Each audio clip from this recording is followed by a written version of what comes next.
Hi everyone, Johnny here. So today I am looking at the Alex Silva versus Adrian Mattheis fight. So the rematch from One Championships 158.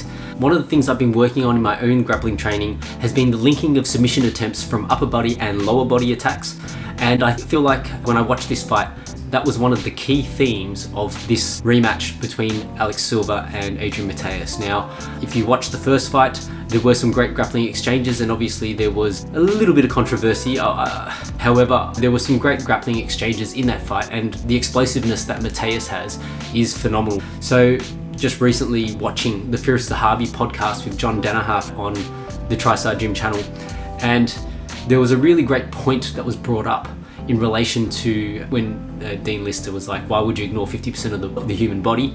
And you can see, Danaher's brain clicking and going, why would you ignore 50% of the human body? But he made an interesting statement. Then you literally double your chances the moment you do that. In fact, it's not even a question of doubling your chances. Most opponents, when you're playing bottom position, look to stand up on you. And so the upper body submission game more or less disappears. And so you're not even doubling your chances, you're quadrupling your chances by attacking the lower body first. It doesn't effectively double your chances of getting the submission, it actually quadruples your chances of getting the submission. So I'm going to look at some of these transitions and some of these sequences that Silva used within the fight with Mattheis, and we'll have a look at linking some of those upper body with some of those lower body attacks as well. I hope you enjoy it. In this first sequence, we have Silva in top half as Mattheis looks to sweep from the bottom. The failed sweep gives Silva mount, however Mattheis reacts immediately, not wanting Silva to settle on top.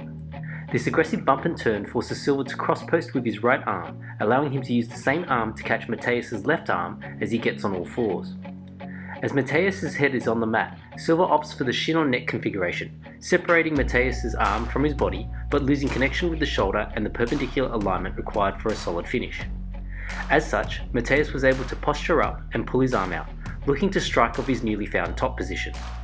With the right hand loaded, Silva nullified the initial strike, however is clipped by the second shot and narrowly avoids the third as he looks to dive under the hips and secure a leg.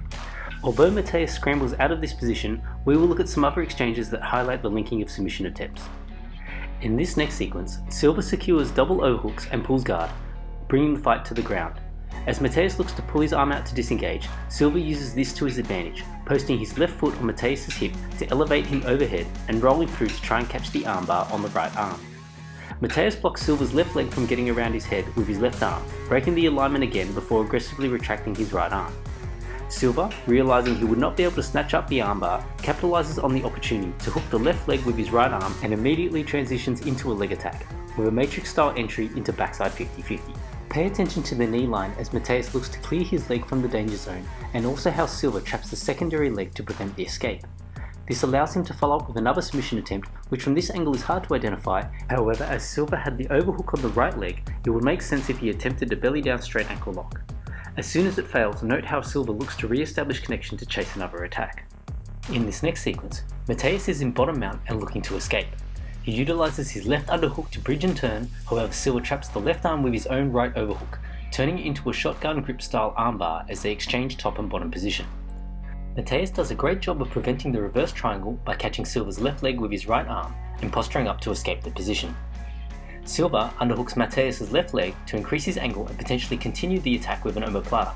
Although the omoplata fails, Silva immediately transitions to attacking the lower body, attempting to secure a backside ashigarami. Pay attention to how Mattheis controls Silva's left leg with his right arm, allowing him to land a solid left hand before Silva adjusts his positioning, externally rotating Mattheis' knee, off-balancing him and bringing the fight back down to the mat. In this last sequence for this study, how many submission attempts can you count in this short sequence? If you counted 3, that would be correct. I know that I missed the toe hold when I first watched this fight, however off the failed toe hold is a knee bar followed by an inside heel hook attempt.